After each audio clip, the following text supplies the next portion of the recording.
On the morning of 21st July 2025, a team of officers from the Gauteng Organized Crime Unit and the Political Task Team moved into position outside a grand mansion in Sandton.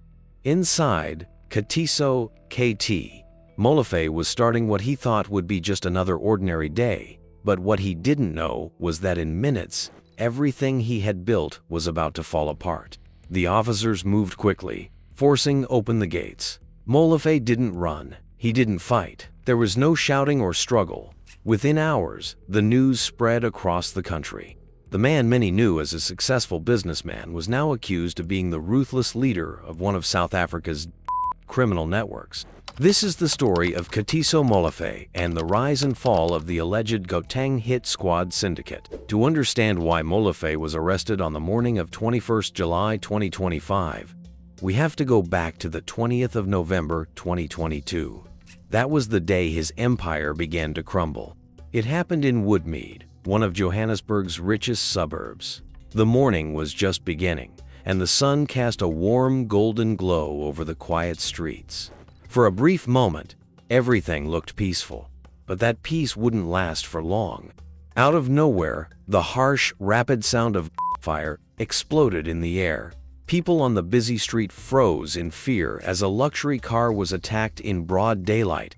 Bullets tore through the metal, smashing the windows and turning the inside of the car into chaos. Inside was one of South Africa's most loved music stars, John Safoka, better known as DJ Somebody.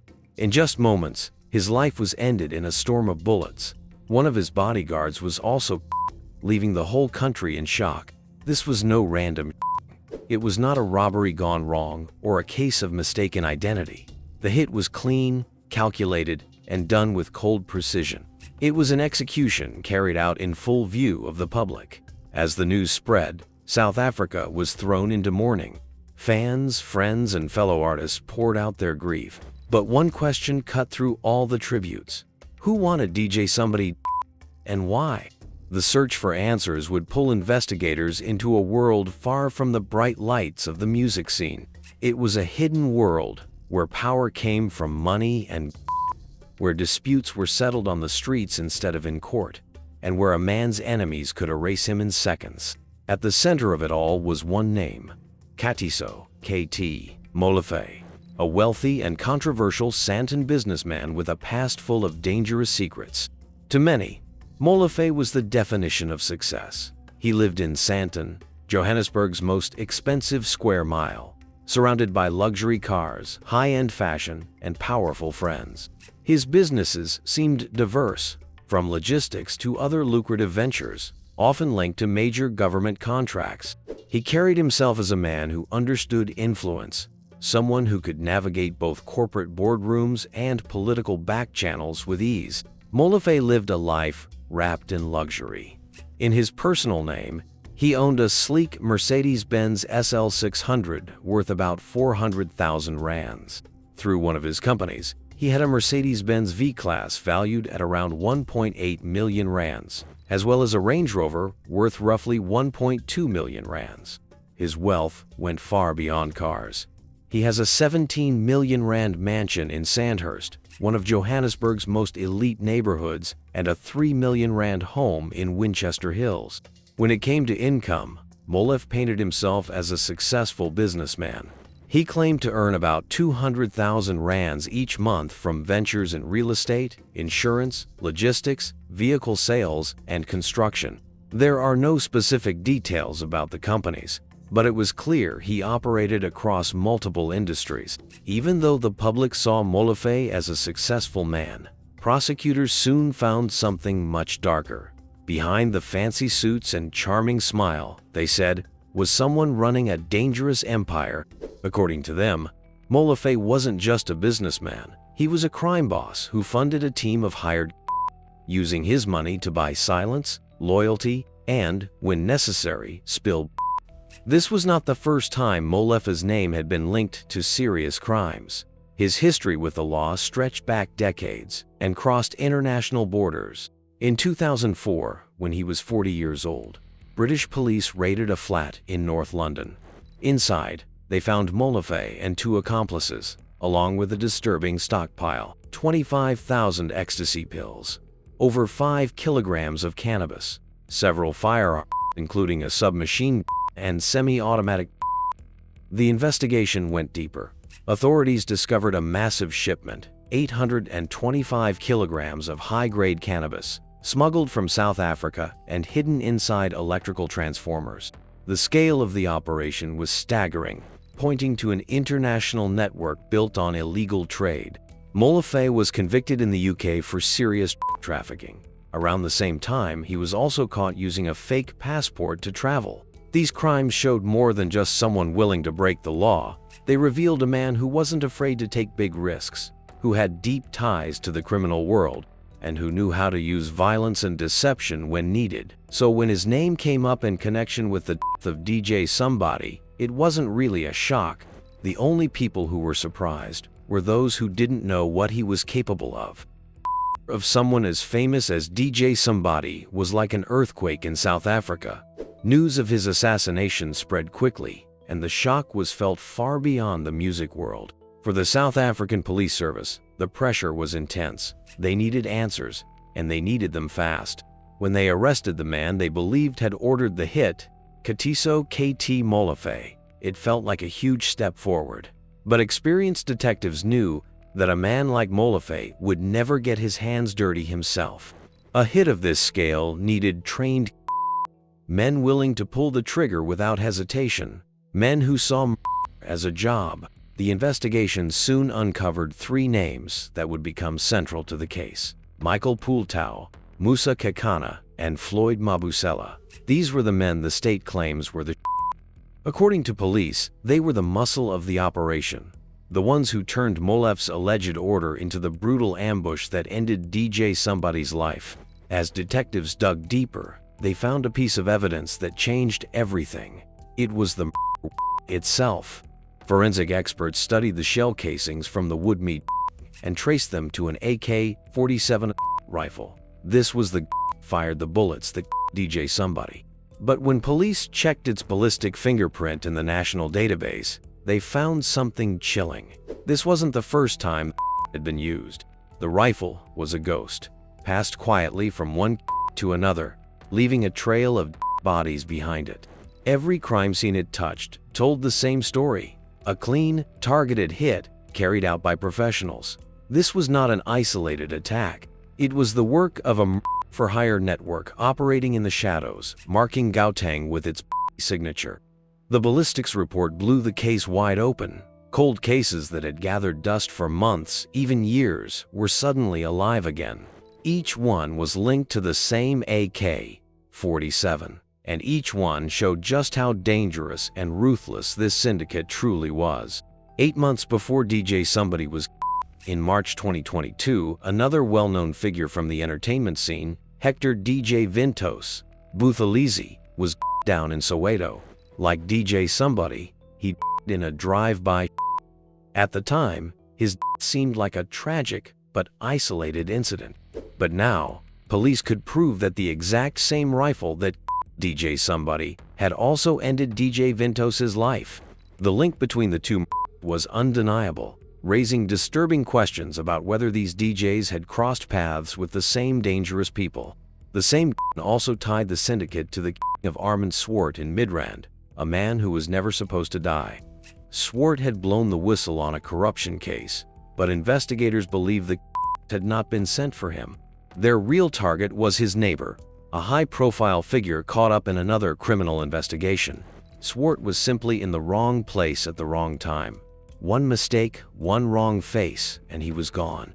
His showed the syndicate's complete disregard for human life. They would anyone, even an innocent man, if it meant completing their mission. Even after DJ Somebody's grabbed headlines across the country, the did not slow down. In March 2023, just months after the Woodmeat assassination, 43-year-old Daunton Lenny was driving on the N1 highway near the Buccleuch interchange. Without warning, another car pulled up alongside him. The assassins inside opened fire in broad daylight using the same AK-47 that had already claimed multiple lives.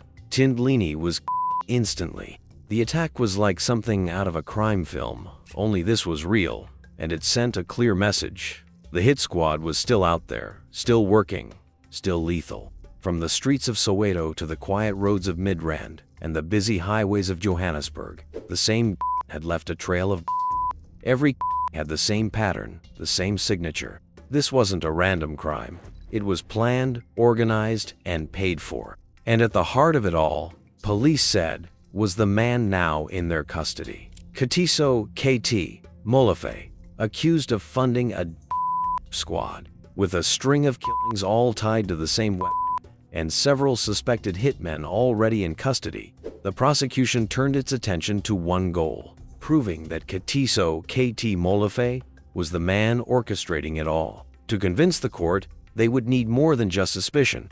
They had to build a detailed picture, backed by hard evidence, showing that this wealthy Sandton businessman was not a legitimate entrepreneur at all, but the head of a ruthless for-hire operation. During Molefe's bail hearing, the state began to peel back the curtain. They claimed to have uncovered a trail of digital and financial breadcrumbs, a network of calls, bank transactions, and messages that linked Molefe directly to the and their deadly assignments. The heart of the state's argument came down to one question: motive. Why would Molefe want DJ somebody dead? Prosecutors claimed the answer was as old as crime itself: drugs, money, and power. They alleged that the killing was not personal, but business. In their version of events, DJ somebody's murder was a carefully planned execution tied to the high-stakes world of drug trafficking. The hit was meant to protect interests, send a message, and keep control firmly in Molefe's hands. To prove this, the prosecution didn't rely on confessions. Instead, they followed the threads of communication and payment, the things that even careful criminals can't always hide. Detectives began with phone records. In the hours after DJ somebody's assassination, a burst of calls allegedly went back and forth between Molefe and the men accused of being the triggermen. The timing, they argued, was too perfect to be a coincidence. These were not casual conversations. To the state, they looked like check-ins, updates, and confirmations, the kind of chatter that happens when a dangerous job has just been completed. Then came the money trail. Bank records showed large deposits flowing into the accounts of the alleged shooters soon after key killings. One of the most striking pieces of evidence was a 200,000 rands cash withdrawal made by Molefe just before one of the prosecutors called it money, a direct payment for the hit. But the most damning detail, they said, was hidden in Molefe's own phone. Investigators found WhatsApp messages in which Molefe appeared to be discussing payments with the alleged hitmen. These were not vague, coded exchanges. The state claimed they were blunt and direct, talking openly about transferring money for the job that had been done. For prosecutors, this was the smoking gun, proof that Molefe wasn't just connected to the killers, but actively managing and paying them. Piece by piece, the evidence built a timeline that the state said was impossible to ignore. Molefe contacts the hitmen. A large cash withdrawal follows. The killing takes place. Then the hitmen receive their payment. To the prosecution, this was not just suspicion, it was a blueprint for. When the bail hearing reached its final stages, the state delivered its most powerful warning yet. Molefe, they said, was not just a businessman with a shady past. He was a dangerous man with no respect for life, someone who treated as another line item in his accounts. Molefe, in his defense, insisted he was no flight risk. He portrayed himself as a well-established businessman rooted in South Africa, citing his 17 million rands Sandhurst home, a 3 million rands property in Winchester Hills. He even admitted to selling a luxury vehicle to raise funds for his legal battle, and referenced a previously granted bail in another matter, pointing to that as a legal precedent in his favor. The state then revealed a detail that sent a chill through the courtroom. The lead investigators on the case had received threats so credible that they and their families were placed under 24-hour police protection. The implication was clear. Anyone who stood in Molefe's way risked being silenced. For the state, this was the final piece of the puzzle. Molefe was not only a threat to witnesses, but to the very people tasked with bringing him to justice. Releasing him on bail, they argued, would be like setting a wolf loose in a sheep pen. Their portrayal of Molefe was now complete, a wealthy, powerful man who hid behind the image of a successful businessman, while allegedly running the Gauteng Hit Squad, a network of hired that turned murder into a business. The case against Katiso Molefe and the men accused of being his killers is more than just another high-profile crime. It is a disturbing look into a much bigger, more dangerous reality hiding in plain sight. The fact that a syndicate could carry out multiple assassinations, some of them in broad daylight, in busy areas, and with no fear of being caught, shows that something is deeply wrong. It suggests a country where criminal networks are not only avoiding justice, but maybe working hand in hand with the very people meant to stop them. It raises a chilling question. Is South Africa slipping toward becoming a mafia state, where government officials, police officers, and criminals are tied together in the same web? The warning signs are not whispers or rumors. They are coming from the top of the police force itself. In a rare moment of brutal honesty, KwaZulu-Natal's police commissioner, Lieutenant General Nyalanla Mkhwanazi, spoke openly about what he called a deeply entrenched culture of corruption inside the South African police service. He claimed that some officers are not just lazy or incompetent, they are active participants in crime. According to him, these officers have been renting out their official police to criminals. Some have even handed over marked police vehicles for use in robberies, hits, and other violent acts. In other words, the tools meant to protect the public are being used to kill them. This is where the rot becomes. Commissioner Mkhwanazi's comments confirm what many South Africans have long suspected, that there is a faction within the police who work for crime bosses instead of the public. These so-called police criminals give syndicates information about investigations, warn them of planned raids. They can even intimidate witnesses before they ever make it to court. In this kind of environment, a man like Molefe could allegedly run a hit squad with confidence, knowing the system would shield him from the full weight of the law. But the corruption is not limited to the police. For years, allegations have swirled about deep and dangerous ties between organized crime, powerful business interests, and influential politicians. Criminal networks do not operate only on the streets. They infiltrate boardrooms, government offices, and tender committees. They use their wealth to buy influence, win lucrative contracts, and ensure that no investigation ever gets too close. When a businessman can allegedly arrange murders with a phone call and a bank transfer, it shows that the walls protecting the rule of law have already started to crack. The Gauteng Hit Squad case is not just about punishing a few men for a few.